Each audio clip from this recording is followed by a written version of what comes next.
Good to go. Okay. Good evening. Welcome to the November 23rd, 2021 Goffstown Budget Committee meeting. My name is Joe Alexander. I'm chairman of the committee. So we're going to start tonight with the Pledge of Allegiance. I pledge allegiance to the flag of the United States of America and to the republic for which it stands, one nation, under God, indivisible, with liberty and justice for all. Okay. So we're going to go ahead and go for a roll call. So I'm just going to have Lauren, do you mind starting? And we'll just go around the table. Everybody introduce themselves, please. Lauren Dukas, present. Mr. Dias, present. Bill Cordes, present. Mark LeMay, Select Board Rep. Skylar Sund, present. Richard Fletcher, Phil Clark, present. Joe Alexander here. Jared Talbot, School Board Rep. Melanie Renford Hebert, present. Stacy Belmore, present. Evelyn Redmond, present.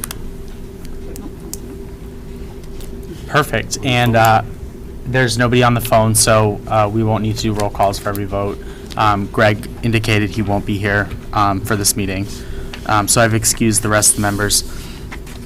So the next order of business, before we get into specific department budgets, is there anything to bring up before that? Any business whatsoever? Okay, great. So we're going to go right in, start with the library budget. So I want to invite up Amy Huntman and Diane Hathaway.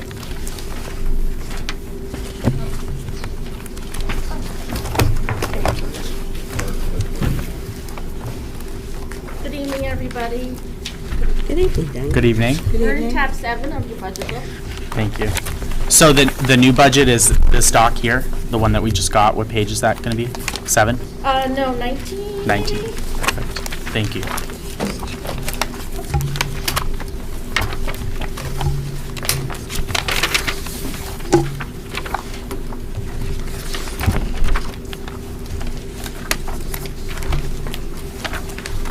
Yes, page 19.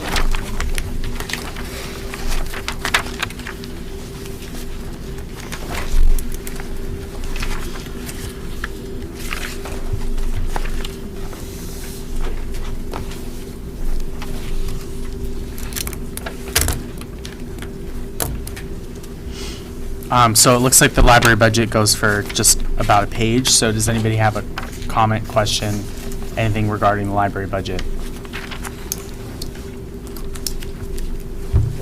Go ahead, Jared. Thank you, Mr. Chair. Looking at your travel expenses, I know that you had budgeted $2,000, though the past couple of years, probably due to COVID, we haven't traveled that much. Are we expecting to resume traveling or whatever travel you might have for next year? That's the goal. There was no conference travel. There was no mileage for meetings. Some meetings may stay virtual, some monthly meetings, but we don't know that yet. The goal is that we're going to spend a lot more than we did in 2020. So. Great. Thank you. Yeah, you're welcome.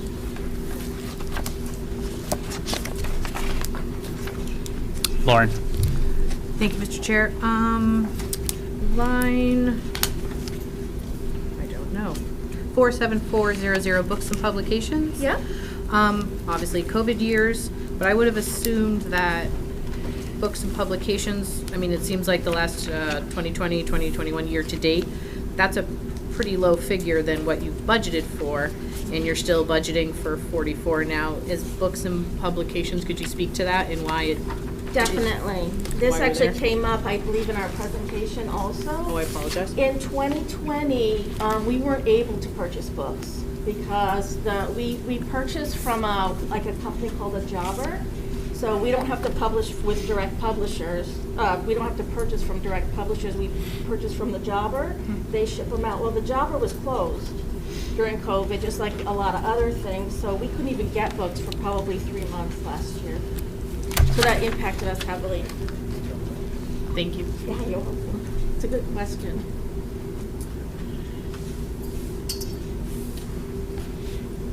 Are there any questions on the budget? I just have a few. So I have a question regarding if you had to give a percentage of like volume of what your printed media usage is and what your online database usage is, what would you say? I'm just curious what the transition looks like, because to me, I'm seeing like more people transitioning to online virtual, Yeah, databases. no, What does that that's- look like here? That's a good question. I don't have percentages in my head. Right. I can tell you that last month, I just went through a whole spreadsheet about what we've purchased by dollar figure for physical audio, like CDs, music CDs, and what we've spent for digital, because I want to reduce the amount of money we're spending on physical materials, because like where are we going to put them? So, and we're not there yet. Our physical collection still circulates highly, and it's fascinating because it's all audiobooks. So, but we're not at that point yet. But we are studying that every year because we're waiting for that place. Because digital costs a lot more. We'd love to put more money into it. Okay. And then my other question was around the tuition reimbursement. What is is there a contract to keep those members that are the employees that are getting the tuition reimbursement? Like, how long is their requirement to stay It in the depends town? on their degree. It depends how long it takes. But yeah, they have to stay a certain amount of time based on their degree and the number of classes they take. And that's Otherwise, what- it's like a payback or something? Exactly, Okay. exactly. It's part of our personnel manual. Okay. Stacy? Thank you, Mr. Chair.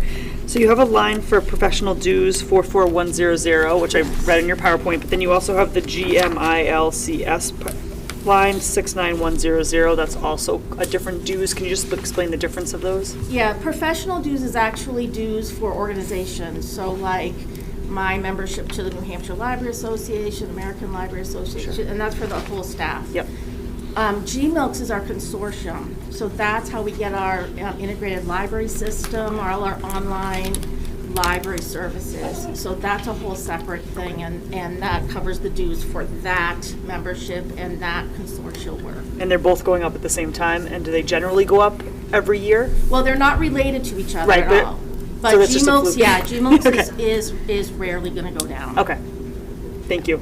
You're welcome. Perfect. Any other questions, library? Any motions? Go? Okay. Thank you. Excellent, Both thank of you. you. Thanks, Matt. Happy Thanksgiving to both of you. Yes, thank you too. Thank you. All right. I'm going to invite up Lynn Pooler and Tim Redmond.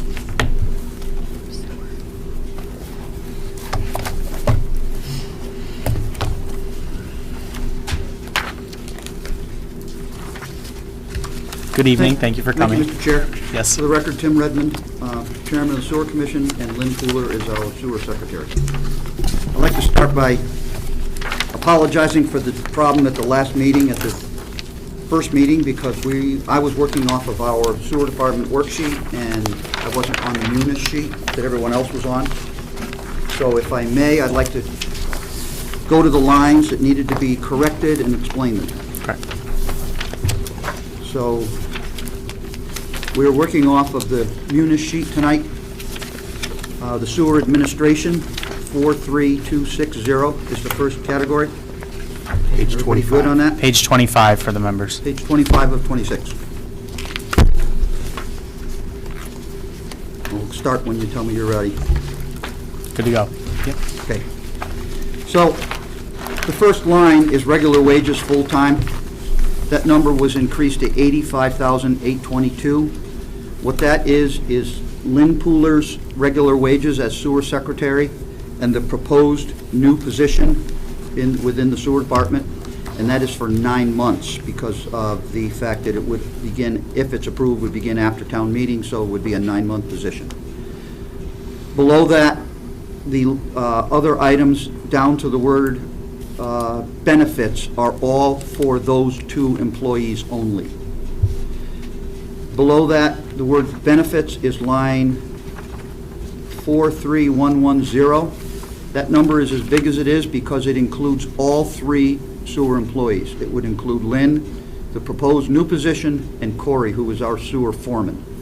So that's why that number looks so big. And then from there on down to the bottom, I presented at the prior meeting, and there was nothing that was disagreeable with my sheet. We move down to the next line, next section, which is sewer operations, 4326-1. There's where you see the regular full-time wages for the sewer foreman, and the figures below that are provided by the finance department down as far as workers' compensation premiums. The rest of those lines we discussed at our prior meeting, and if we have any questions about them, I'd be happy to explain them. Move on to the next page, 26 of 26. The CIP projects was not funded properly on the paperwork, and what we did was we spoke with the finance department. The total contract for this year's two-year sewer project, which is 21 and 22, was, as stated, was $861,980.40. We combined 2 years to one. So what we did was we worked with finance. We are going to encumber the 2021 budget number of $645,484, and we are going to budget for this year the balance, which is $216,497. So when you add them together, that is the amount for the contract we've signed with Grenice and Son, and that's the proper methodology for funding it according to finance.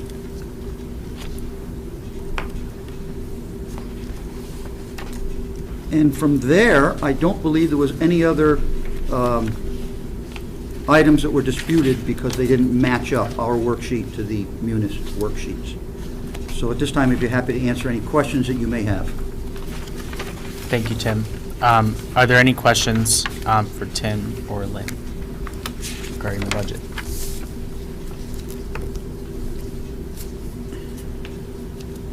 Go ahead, Jared. Thank you, Mr. Chair. Maybe just me doing a song and dance might help people think of some other items.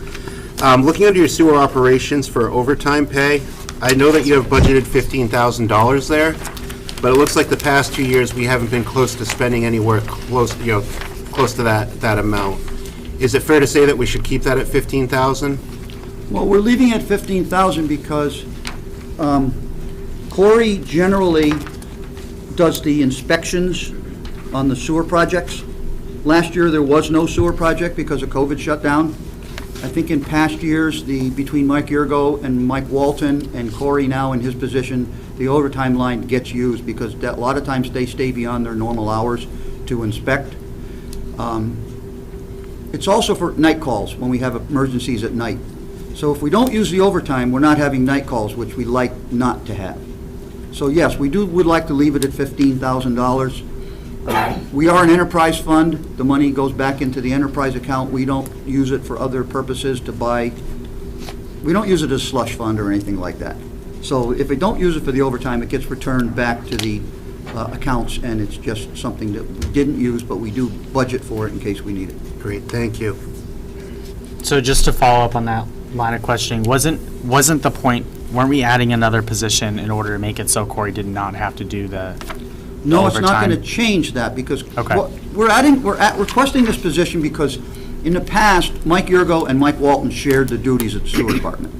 When one of them wanted a night off to go out to dinner, or they wanted to go on vacation, or they didn't want to do the on-call, which is a 24/7 situation for Corey right now. We are trying to fund this new position so that we can split the duties between Corey and this new position, which will include night calls, it will include sewer pump station readings, it will include possibly doing inspections, because if he's inspecting the sewer construction project on Louis Street, there could be a contractor doing a sewer installation in the village or somewhere else in town that needs to be watched. So with that in mind, we expect that the overtime account will be used, and we expect that we're making an honest request for this other position, and the position will be busy. There's no denying it. Okay. Mr. Chair? Yeah, go ahead, Melanie. And just for clarification, if you would, that new position was a 90-10 split with DPW? No, this is a 100% funded sewer operations. It will be through the administrative division, It is not going to be through the Public Works Department. That person will report to the town office building where Lynn's office is, and that position will be dispatched from that office in the morning with a list of duties from the sewer foreman and anything that Lynn may come up with for a call for a citizen or something else like that. Okay, thank you. Thank you. Anyone else? I know I just paid my sewer bill, I think, last week, so thank you guys for all the work you're doing. I appreciate it. Great, thank you so much. Have a good day. Thank you. Happy Thanksgiving. Thank you all.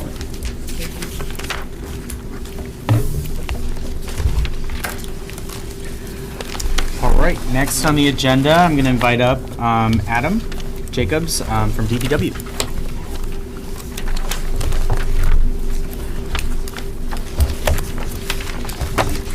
Hello.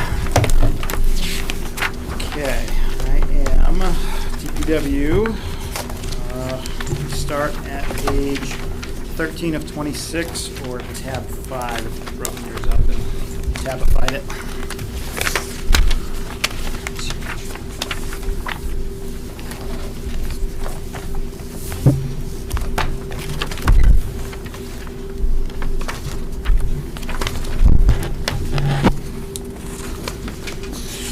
Okay, so I'm going to open up the committee to ask questions regarding, it looks like another 3 pages or so I'll give you a minute to review those.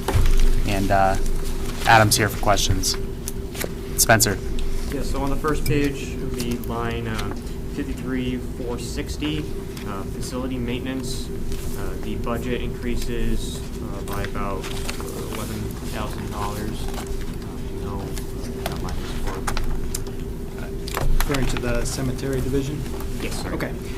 Yep, that is a couple things. The cemetery trustees, so Goffstown has the elected trustees, they work with us before budget season to sort of set their priorities, kind of get a sense of what they were able to accomplish the previous year. And DPW performs maintenance for the cemetery trustees, and where the, some towns would have a cemetery sexton, well, DPW performs most of those duties. The finance department issues the deeds, but in developing their budget this year, they requested some additional funds for the West Lawn expansion project. So we've expanded now across 114 on North Mast. They would like to begin their Columbarium project, which is for cremations. It's basically stacked vaults for cremations, and you can increase your space basically for burials. So they'd like to begin that. The area has been set aside as part of the West Lawn expansion project, but they haven't done anything yet as far as the foundations for those, or to begin. It's like a modular project. So they wanted some money for that. And then additionally on the Shirley Hill Cemetery, their expansion project there requires a little bit of additional gravel access road. So they'd like to start that cut too, if there's any funds available next year. You're welcome.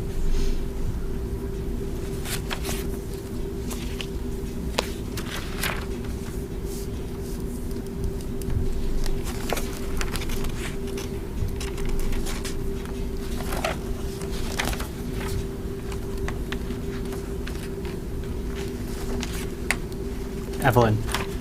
Thank you, Mr. Chair. Adam,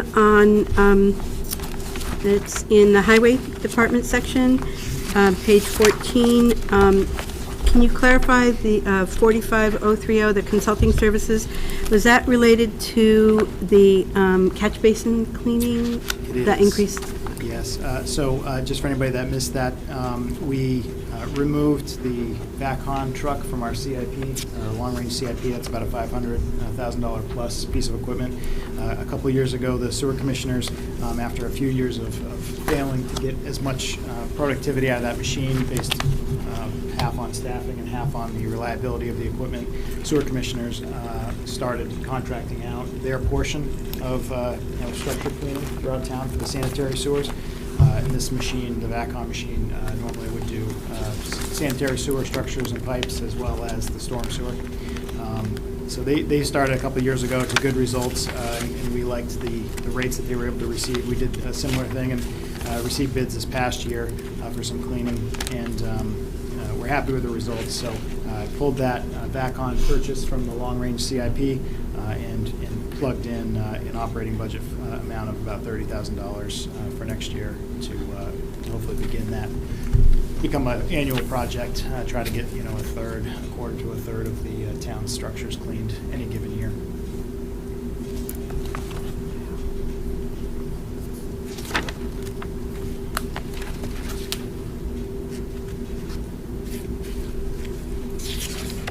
Are there any questions? Rest of it? Adam, I think one of the questions I asked during the public hearing, or the presentation was regarding just the road plan and like what kind of, could you just give us like a quick, 3-minute, what's next on the plan? Sure. Thank you. So the road plan, in general, we had a number of years where we were very well funded, and then a handful to maybe 10 over a decade plus where we were a little bit underfunded and we were starting to fall behind. We went to default a couple of years in a row, and then I think beginning in 2016 budget, we started to build that back up. We're at a point now where I've leveled it off in CIP to the current funding levels, but this year right now, it looks like our actual accomplishment level is going to address just over 8% of the town's road network. We've got about 1.7 million square yards of asphalt, for whatever that means to anybody. It's 130 miles, center line miles of paved road. So if we can accomplish the current rate, so last year was just over 8%. This year, it looks like, based on what we've already finished, it will be about the same, between 8 and 8.5% of the road network. So that's, if you do the math, about a 12-year return cycle. So if you move forward and we were able to accomplish about the same every year, by 2030, 2032-ish, we should have no road in town on average that's older than 12 years, which is pretty good. Right now, we have several roads, mainly in Pinardville and some of the sections in the village, which are 40-plus years, some probably older than we even can track right now. I think I saw 1963 somewhere on the last known maintenance date. May not really be the last known, but it was the last one that somebody wrote down. So we have some spotty records for going that far back, that many decades. But anyway, you can tell when you drive, it's definitely several decades old. So the goal is to get to a place where we maintain our good roads, keep our good roads in good condition. On average, it costs about 10 times as much to reclaim or rebuild a road as it would to resurface that same road with just a new layer of asphalt. So the goal is to get our main roads, and we're doing pretty well. We started when we built the road plan budget back up. We tried to focus on the arterials and collector roads, so the more good for the more people in town, so the higher number of counts a street received, it actually brought it higher up in our list. The goal is that every 10 years we're returning to those main roads for a maintenance overlay. So the most recent example probably was Wallace Road. There's a section that was just overlaid. It's already been 10 years since that one was rebuilt, but that's about the point, 10 to 12 years, when they start to show their age, and now you're chasing it again. And you don't want to get into a place where you have to rebuild that road and take it all the way down to gravel, because it is so much more expensive. So the goal is to get on that 10 to 12 year return cycle for our main roads. The neighborhood streets, there's just so many, and lower levels of traffic, and certainly lower levels of truck traffic. So they should last longer. In general, as we go through and rebuild streets, especially in the urbanized areas, primarily Pinardville and the village, we're updating the drainage systems.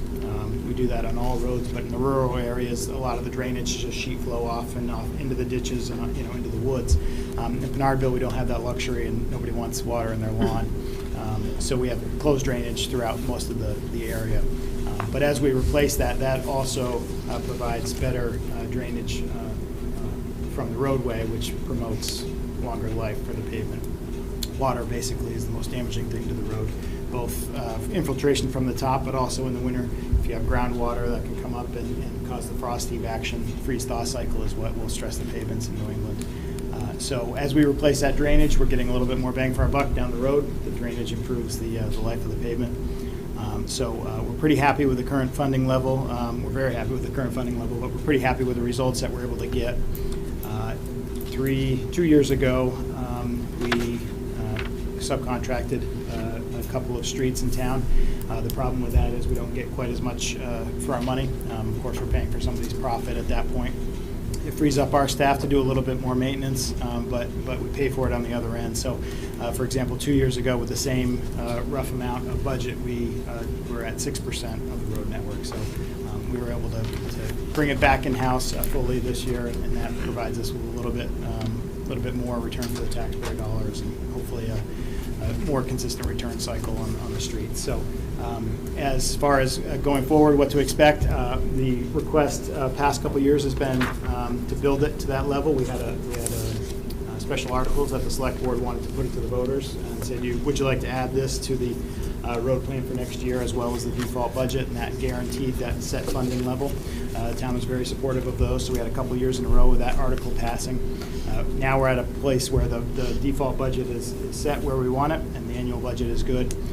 So you shouldn't see large changes at all unless there's some global catastrophic change in asphalt pricing, which could happen, I guess, right, if there's a big oil embargo or something. But as of right now, it's been fairly steady the last few years. So you can expect on the budget end, it's about the same going forward. But going forward, you'll see a lot less of the main roads being rebuilt. We'll keep that consistent return cycle, but we'll be moving almost primarily into neighborhood streets. So next year, we'll continue the Pinardville neighborhoods that we started a couple years ago, and we've been working consistently on the hillside from College Road and up into the hills, and then Pershing and Ridge and Lorraine. So as we finish the hillside neighborhoods, we then transition down to the what's known as the Flats area, Rochambeau neighborhood. Louis Street with the sewer has a project starting next year. So we may get in on that and jumpstart that section of town with Louis Street with them as a combined project.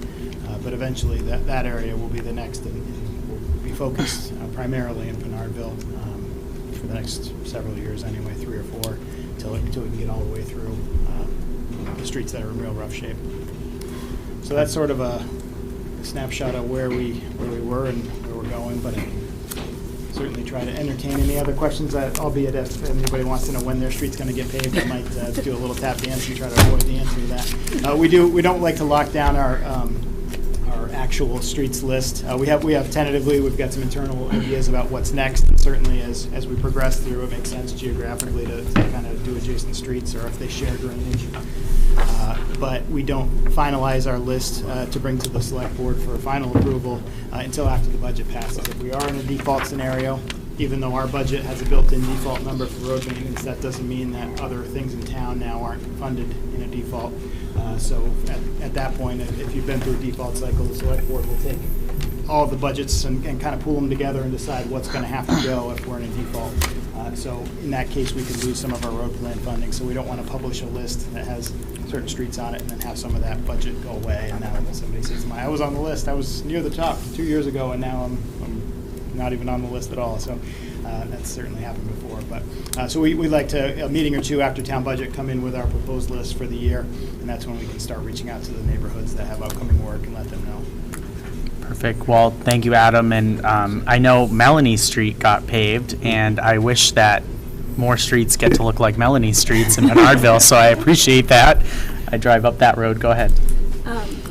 Our street is beautiful. I'm on College Road. Nice new sidewalk and everything. On the corner of College Road and Pine Hill. Yes. We are the corner, so we've seen the impact of the work that they've been doing there, which has improved greatly since the first time when half of it sunk in. But they're doing a great job. They really are. Actually, my question was about line 45, 255, tree cutting. Yes. I noticed that in 2020, you were pretty much at budget for that. 2021, year-to-date, we're already over budget. And you have the budget set for next year at 8,000 as well. Do you have a lower anticipation of using the service? It is can kind of be a moving target a little bit. We tend to do a little bit of this with tree cutting. Sometimes you'll have a year where Mother Nature will take a bunch that may be ready to go. I should step back and say that we budget from our reclamation projects, our road projects. We will pay for any trees that have to be removed for road work or a sidewalk extension or something out of that road portion of the budget. So some tree cutting in town is done not from that line.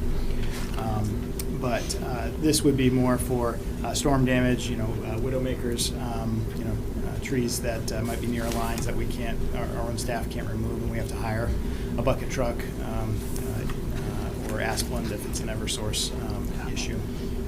So we kind of hover.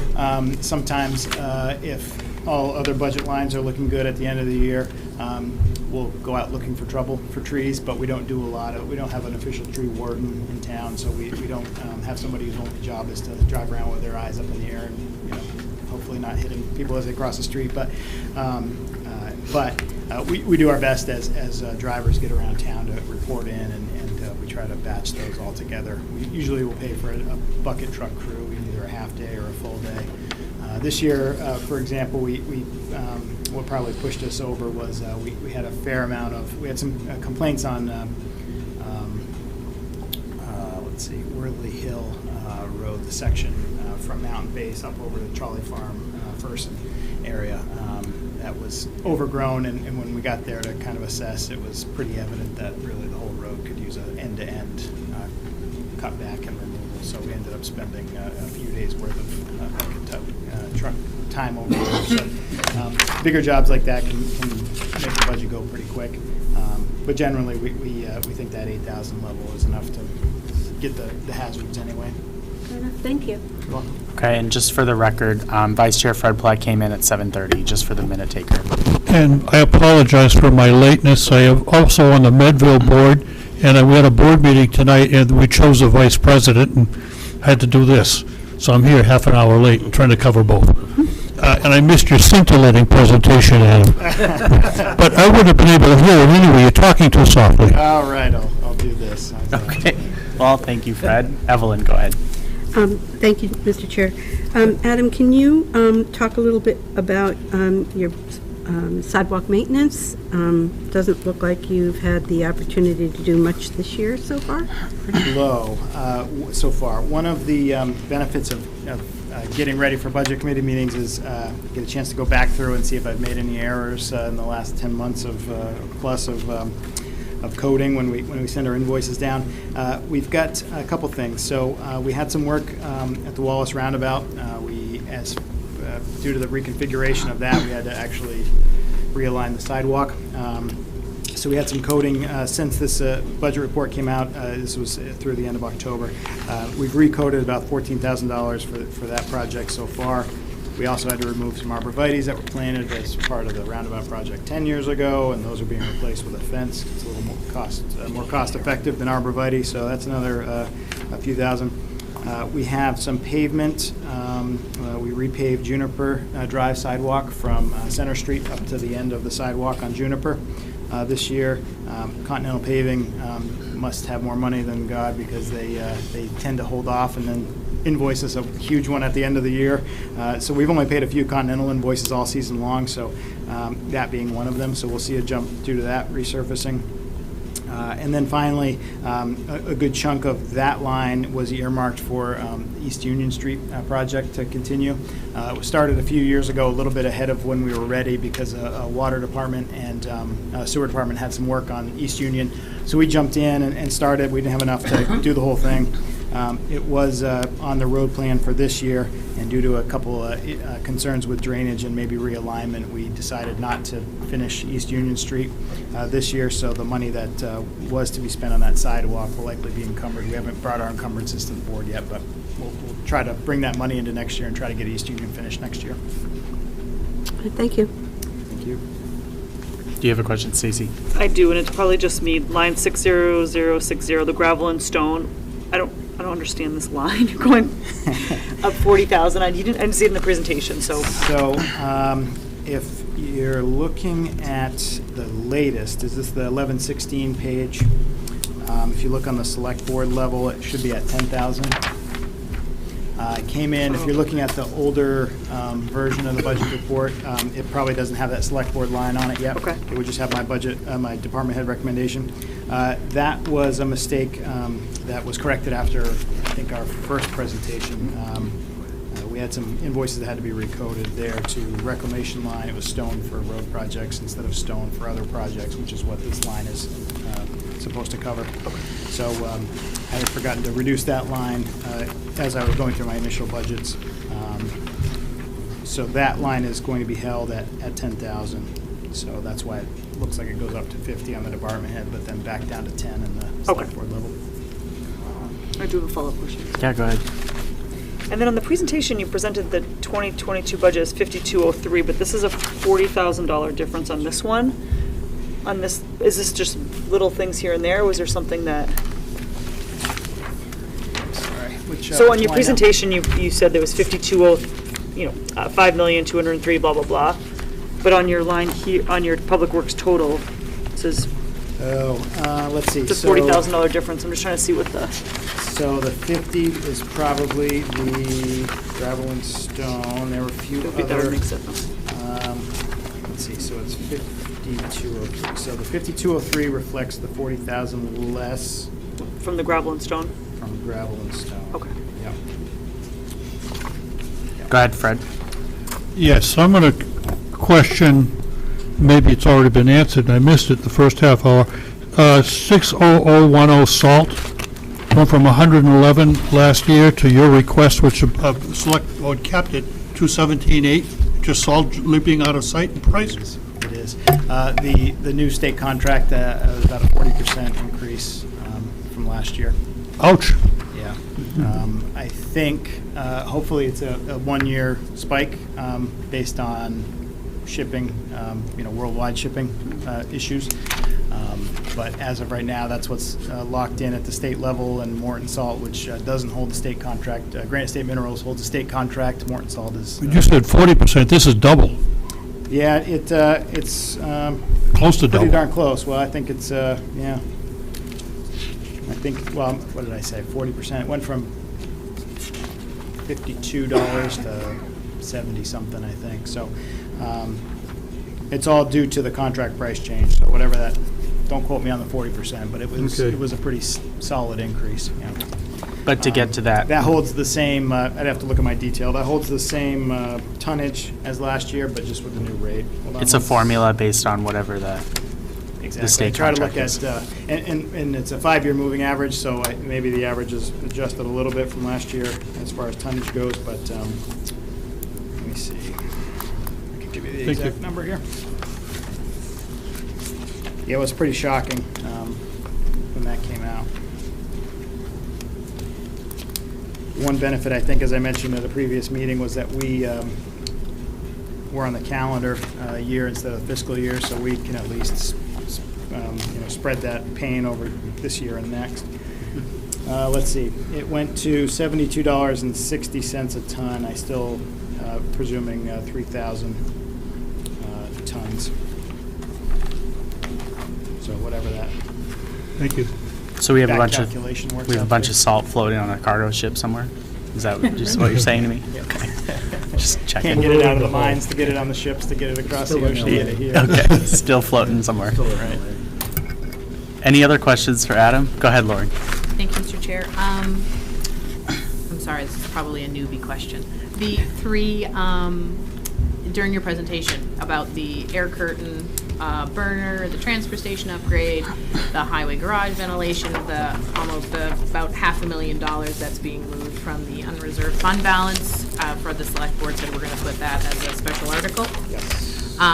Now those figures were from the UFB. They don't figure into this budget at all. Do you see any, as I understand, again, I'm happy to be corrected.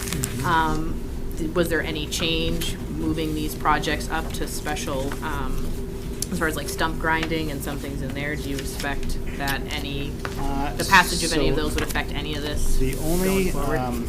the only change to the operating budget is likely to be brush grinding, but based on when the budget, sorry, get into the mic a little bit more, based on when the budget passes, and then the delivery time, what they're saying from, if the air curtain burner article, if it stays as an article, does pass, by the time the budget passes and we order one, it will be into 2023 before it's delivered. So I had to keep the brush grinding number at least enough to, keep the pile down for the next year anyway. Thank you. welcome.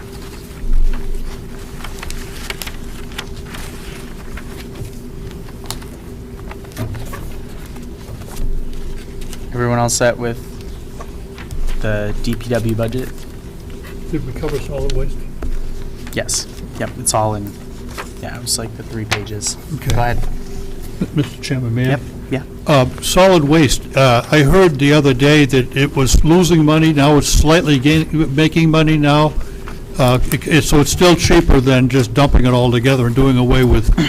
Talking about, It's single still worth stream- doing the recycling. Single stream recycling, yes. Okay. We had a very terrible trend starting about 3 years ago when China basically closed the doors on recyclable mixed materials from other countries as part of their policy to try to improve their environment. So the cost to dispose of recycling went from being a revenue source to very quickly we were paying to the point where it was actually, depending on the month, it may or may not have been more expensive to recycle than to landfill. A whole host of reasons we wouldn't want a landfill even if the price was exactly the same, but those discussions were being had about 2.5, 3 years ago. Well, starting as the pandemic raged and everybody shifted to online shopping, suddenly the price of primarily cardboard went through the roof. So now suddenly this mixed stream recycling, which is mostly paper, was worth a lot more than it had been even a few months prior. So we've been on a steady trend now. As of about 3 months ago, we're into revenue again. This month, I think they're paying us $6 a ton for recycling, where we were paying almost $70 a ton to get rid of it last year. So that was a nice change. That makes a big difference on the solid waste budget. If you look at top of page 16, my 21 budget's $176,000 for recycling removal, and that was based on a semi-Chicken Little scenario of where rates were going last year. I'm proposing $55,500 for 2022. So that reflects maintaining about the same amount of revenue per ton. It may get better, and we may end up with a nice surplus next year, but I hate to budget for that since it's so volatile. But this line is also used to pay for disposal of electronics, tires, propane tanks, some other things that can be recycled, but it's not what you would think of as a single stream or something that you can throw in a blue barrel, for example. They still get recycled, but we actually have to pay for those. So nice $120,000 swing, though, from 1 year to the next, for sure. Go ahead, Evelyn. Thank you, Mr. Chair. Adam, can you address the increase in the tipping fees? Is it that you expect more, or has the tipping fee itself gone up? Unfortunately, both ends of that candle. So by contract, our fees go up each year, either I think 2.5 minimum or CPI cost of trash in New England. So we have an increase in the fee amount, and then we've also seen a very large uptick in waste being disposed, probably pandemic-driven. People with more free time on their hands, cleaning out attics and basements and all that kind of stuff. So the last 2 years have been very busy from all aspects of solid waste. But now we've shifted through as some of the stimulus money has started to hit. People are using that stimulus money to stimulate their own households. So disposing of electronics, disposing of mattresses, couches.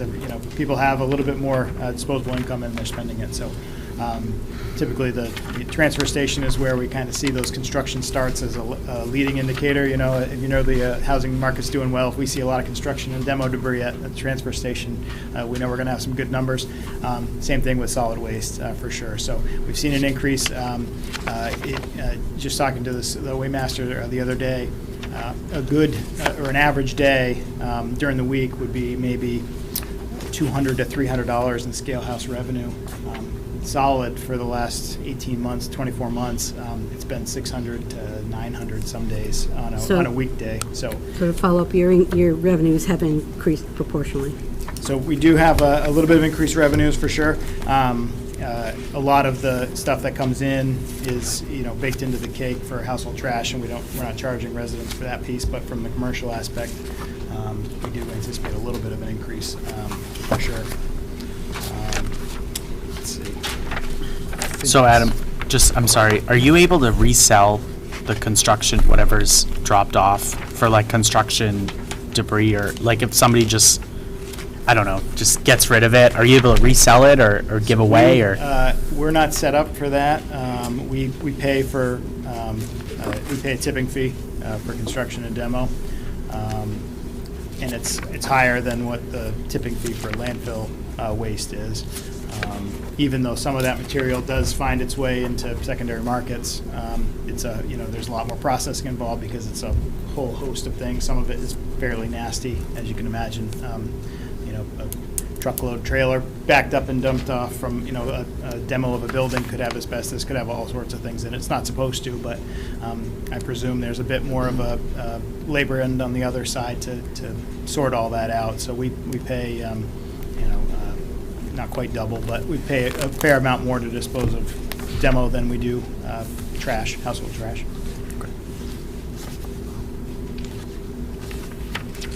Is everyone all set? All right. Thank you, Yes, Adam. thank you. Thank you. Happy Thanksgiving. Thank you. Happy Thanksgiving.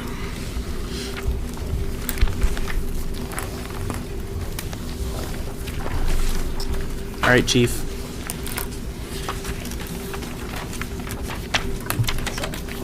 Perfect, yes, thank you. Chief Serino. Good evening, everyone. Good evening. Good evening.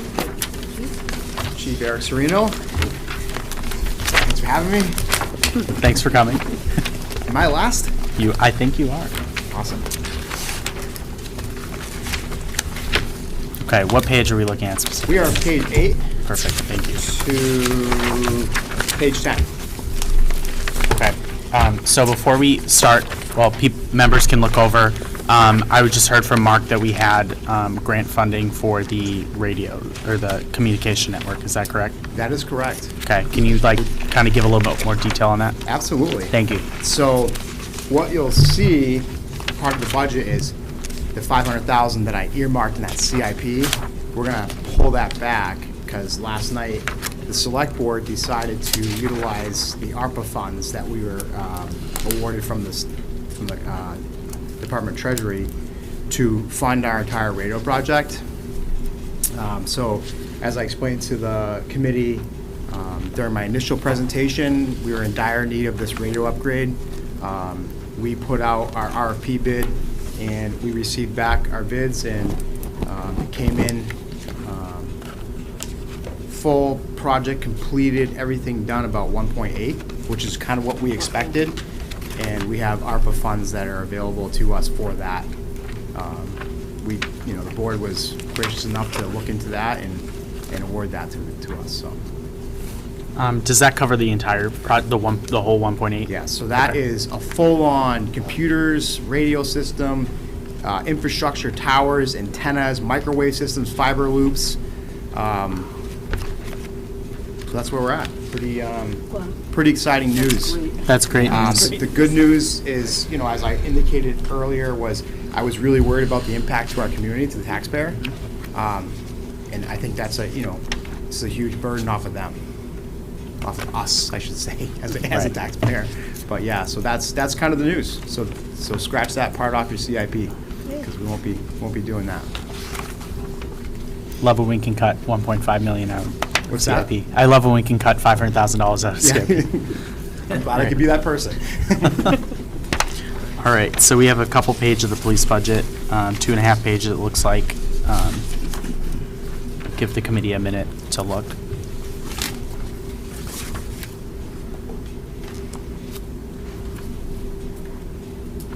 Go ahead, Spencer.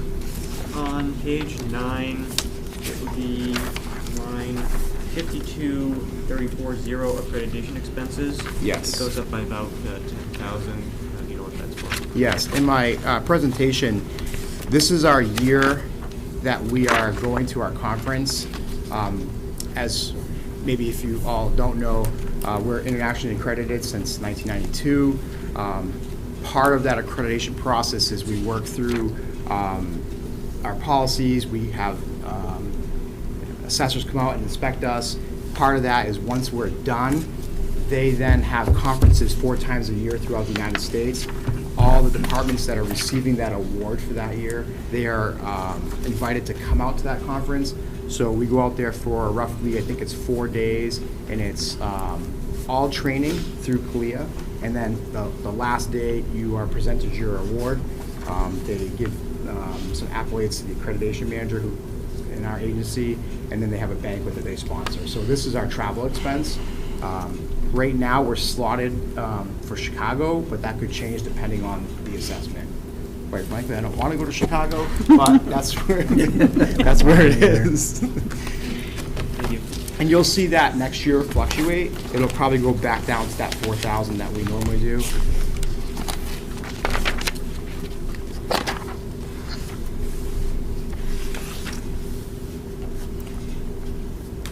Chief, I'm looking at line 52,340 on page 9, accreditation expenses. Does it cost more for groups to tell us we're accredited? Like, is that? I'm trying to figure out why it went up, $14,000 or $10,000. I'm sorry. I think that was what I was just telling. Oh, I'm sorry. Did I just ask the same question? Yeah. My apologies. That's okay. Thank you. That's the travel. That's for us to travel next year. Okay, Yeah. thank you. So typically it's $47.96. That's our fee to be accredited. Okay. But we do travel every 3 to 4 years for that conference and that award. Okay, thank you.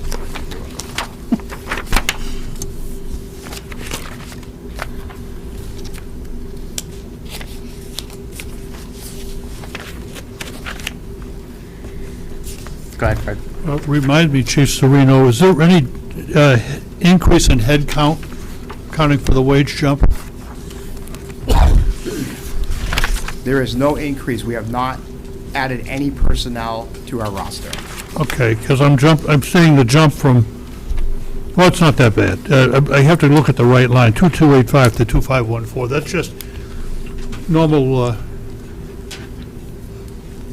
just normal, increases to pay based on a scale. I'm sorry, Fred, what's the line you're looking at, the wages? Yeah, The regular wages? yes. Yes, the increase you're seeing is the contractual wages that the town voted on last year.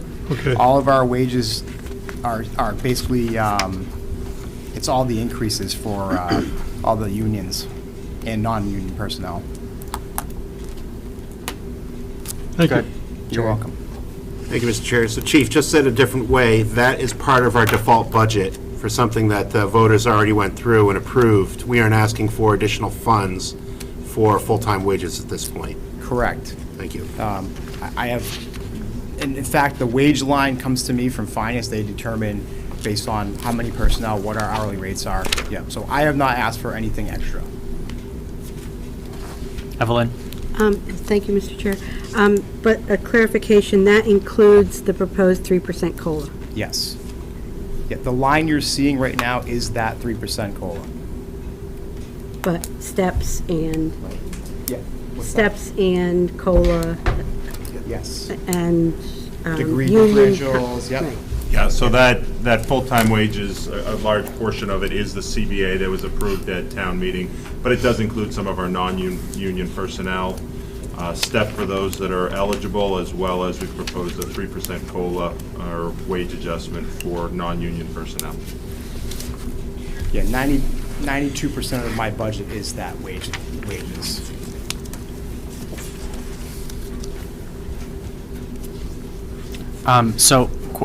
Regarding the overtime line, anytime there's a detail at, for instance, St. A's, do you get like offsetting revenue, and what does that look like because it's probably overtime pay, right? I would guess. No, in fact, when we're asked to provide security for St. A's or Eversource or Asplin, we are paid by that vendor. Okay.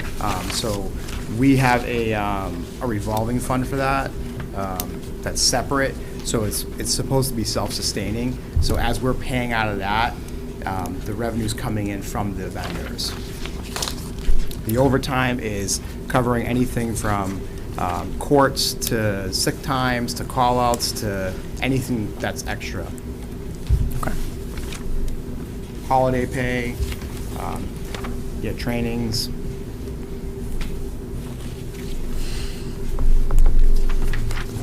Go ahead, Mark. Good evening, Chief. Question for you. on line 52440 where it says radio repairs.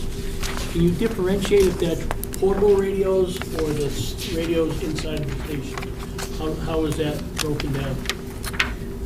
We have broken that down into essentially the mobile radios that are in the cruisers. Okay. And you'll see this year we had a couple of issues, so we overexpended that line slightly. My hope is that with this new radio project and us getting new cruiser radios, we won't have that many issues. Thank you. You're welcome. And if Great. I may, Yep. I know this is probably not part of your question, but our when we're dealing with the stuff in the dispatch center, we utilize that equipment maintenance in the comm side, which is at 53420. That's the other line we use it for. Okay. Thank you. You're welcome. Go ahead, Jared. Thank you, Mr. Chair. Chief, just a different line of questioning. Now that we've approved the CBA last year, what's our retention been like at the police force? Has it been better? Have we had some kind of spillage or people leaving? I guess, how is it at the department? Well, I will say this with a little bit of hesitation because right now we're doing well. Yes, thank you. Thank you all for doing that. I would say that last year, 2020, giving the world negotiation year, giving the fact that our officers were looking around, I was really nervous about losing about 7 officers right off the bat. I think that CBA helped. It helped a lot. It put us in a really good position. It won't probably stop some people from looking for differences in other places. I can tell you, I think, I'm a little biased, but I think our culture's well. I really focus on officer wellness. Well, I shouldn't say it. All employee wellness. I think that helps a lot. And we're always striving to try to not only just financially, but develop our people in other ways as well. I'm hopeful. We just did our goals for 2022 today. I'm hopeful that one of those goals is to maintain full staffing for at least 1 year. That would be a great goal for us. Dispatch is a really tough position. When you talk about CBAs, they received their contract as well, but that is a tough position to keep people in. It's a lot of work. It's high stress. It's constant, 12 hours of constantly answering phones and radios. It is a lifestyle, and the men and women that work in there, I don't know how they do it, but I'm very appreciative of what they do there. But it's a tough position. We've had some turnover there, and I anticipate we're always going to have turnover because it's a high stress environment.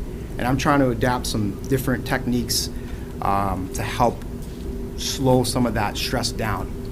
I get them off the console, mandatory for half an hour, just to get away from it, because it is nonstop. I mean, men and women eat lunch sitting there answering the phones and listening to people and answering radios. It's not an easy job.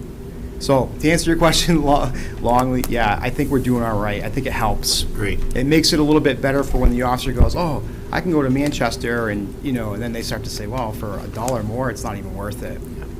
I think we're in a really good place. Great. Thank you, Chief. Thank you. Fred? I'm taking the opportunity, as a budget committee, to point something else out. Would you tell whoever types up in Nixle there's no such thing as St. Anselm's Drive? You're absolutely right. It's actually St. Anselm's Drive. Yeah. It's St. Anselm. No apostrophe S. I love how you said that. Not the St. A's grad, and we have Spencer over there. I hope all the ones that are watching hear that, Brad. We know how to pronounce it over here. Well, and I just start appreciate all the saying work. A's. I appreciate all the work the department does on social media to kind of keep a presence and let people know what's going on in town. I think that helps to the culture. Yeah, thank you. Certainly. Does anybody have anything else for Chief Serino? Go ahead, Lauren. Thank you, Mr. Chair. Thank you, Chief. Under police communications, the retirement line. Yes. I'm guessing that's probably also handed to you from finance, but Yes. you were saying that you're really happy with what's going on, and the high stress of communications. Do you have some extra people retiring this year that have been there for a while, or is that just a No. jump that 104? So that retirement is basically our contribution as a town paying into our employees' retirement. So as everybody's pay increases, the retirement goes up. We're now stuck with 33% increase on retirement. Yeah, because that's a pretty good jump, Yep. if that's, Yep. Well, I'll just point out, the school district last year took the New Hampshire retirement system increase all in one budget cycle. We had it for the second 6 months, so what you're seeing that increase there is the first 6 months as well. So we're seeing a full year of it, where last year we only had 6 months. And in communications, they're not paying the police rate, they pay the employee rate. And that went from like 11 to 14%, so that was a 25% increase, as well as any wage increases. So that's why that line jumped so much. gotcha. Thank you, Derek. Thank you very much. Evelyn? And I'd like to just add to Derek, as the retirement contributions from the town has gone up all across the board. So every line that you see as retirement has been affected by the increase in the contributions. And if I may, Warren, we are losing my executive secretary after 39 years of service to this community. Wow. Denise is retiring in January 28th. Where's the money for her good party? There goes your budget. 39 years that she's served this community, and I tell you, I'm a little bit sad, but, so yeah, that is a retirement we're looking at next year. Bummer. Good luck finding somebody to replace her. Thank you. I'm not stressed about that. Okay, so my last question is just CIP, other than the radio ARPA funds that's covered, the only other thing are those 3 police vehicles, correct? Yes, that's correct. Okay, Which is standard, right, typically year by year, to keep our inventory a little bit okay. maintenance-free. Anyone else? All right, thank you, Chief. Thank you all very much. Have a great, happy Thanksgiving. Happy Stay safe. Thanksgiving. Thank you, Chief. Okay, so I'm looking next on the agenda, just covers next meeting is Tuesday, November 30th, to cover the last of the budgets we have to go over. I've asked Main Street and Crispin's Fund to be there just in case, although we don't have a vote to recommend that to a public hearing, but we will have a vote after the public hearing. So just to, I think Main Street needs to delve a little bit more into their budget, so I've asked them to come to the meeting to talk about that more. So there's a couple other things on the budget going forward, but does anybody else have anything for this meeting? Go ahead, Jared. Just as a question, so at our next meeting, are we expected to look at the actual warrant articles that we would be, that would be going to public session? Because doesn't this committee usually see those before they go to public session if they have to do with expense? Go ahead, Jared. So the Budget Committee would move what you want to propose as an operating budget. We have not completed the default budget calculation, and that'll be prepared by the Select Board. But the Budget Committee will move what you want to move forward with the operating budget to public hearing. Okay. So When would we get if I may follow, when would we get a first look at the individual warrant articles that the Select Board wants to send to the public So hearing? I can tell you that currently, last night, the Select Board voted to include a warrant article for $20,000 funding to Crispin House, and they voted to do a special article for Main Street for $15,000. The only other warrant articles would be those funded from unassigned fund balance. What we could do is, for your meeting on the 30th, we could provide you with what those numbers will be and what the sample language would be. Again, at this point, you typically wouldn't do a recommendation for or against until after a public hearing, but we definitely have that wording for you for the next meeting. We will not have the default budget for you on the 30th, as that has not gone to the Select Board yet, and they would need to vote on that. And then we also have our one contract that we are still in negotiations on. We will not have that for you on Tuesday. So it seems to me like that we'll have a meeting on the 30th and then one other meeting to discuss the school side contract and then a town side contract and then any remaining warrant articles or anything we need to cover then. Does that work? Yeah, just to give notice to the chair and the board, from a school perspective, we won't have the earliest we'd have a GEA contract that could be brought to this board would be Tuesday, December 7th. That is the absolute earliest we would be able to present. But we'd have to approve it at the school and finish negotiations before that occurred, which I know is probably happening across the board in all of our different areas. Great, thank you. Go ahead, Danielle. Yeah. So in preparation for the meeting next week, we have the printout for both of the water districts. I know we sent them by email, but if you'd like to take them tonight with you so you have them in your binder, I can pass those out as well. Okay. And the chair will entertain a motion. I move to adjourn. Okay, Fred moves to adjourn, Spencer seconds. All those in favor? Aye. We're adjourned. Thanks, Danielle. We'll see you tomorrow.